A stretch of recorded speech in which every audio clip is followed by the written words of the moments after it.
ఈనాడు రైతులకు సంబంధించి తెలంగాణ ఉద్యమమే నీళ్లు. తెలంగాణ ఒక పక్కన కృష్ణానది, ఇంకొక పక్కన గోదావరి నది.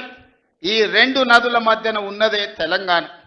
ఉమ్మడి రాష్ట్రంలో అన్యాయం జరిగింది, ప్రాజెక్టులకు ఆలస్యానికి కారణమైంది.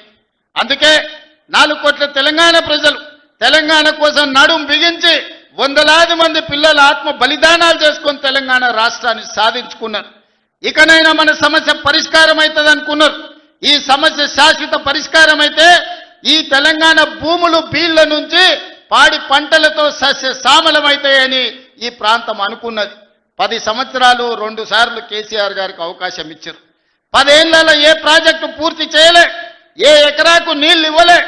కృష్ణానది మీద కట్టిన ప్రాజెక్టులు ఆనాడు మొదలుపెట్టిన భీమా కావచ్చు, నెట్టంపాడు కావచ్చు, కోయిల్ సాగర్ కావచ్చు, కల్వకుర్తి కావచ్చు, ఎస్ఎల్బీసీ కావచ్చు, డిండి కావచ్చు, నేను కొట్లాడి సాధించిన మక్తల్ నారాయణపేట్ కొడంగల్ ఎత్తిపోతల పథకం జీవో నెంబర్ 69 కావచ్చు. 10 ఏళ్ళు మనకు అన్యాయం చేసిర్రు, మన పాలమూరుని ఎండబెట్టిండ్రు. కానీ 2009 నాడు వలస వచ్చి పాలమూరులో ఊరు లేనోడు, పార్లమెంటులో నోరు తెరవనోడు తెలంగాణ రాష్ట్రం వస్తే మన బతుకులు బాగుపడతాయి, కొడంగల్లో ప్రతి ఎకరాకు నీళ్లు వస్తాయని మనందరం కష్టపడి ఎంపీగా గెలిపించినాం.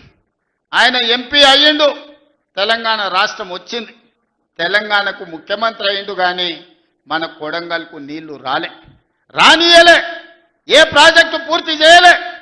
పాలమూరు రంగారెడ్డి ఎత్తిపోతలు అట్లనే ఉండిపోయింది, కల్వకుర్తి అట్లే ఉండిపోయింది.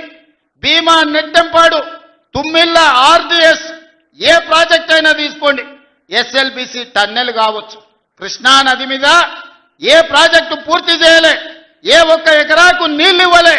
కానీ 1,83,000 కోట్ల రూపాయలు 10 ఏళ్ల కాంట్రాక్టర్లకు బిల్లులు ఇచ్చిండు. 1,000 కోట్ల రూపాయలు వాళ్ళ కుటుంబం కమిషన్లు కొట్టింది.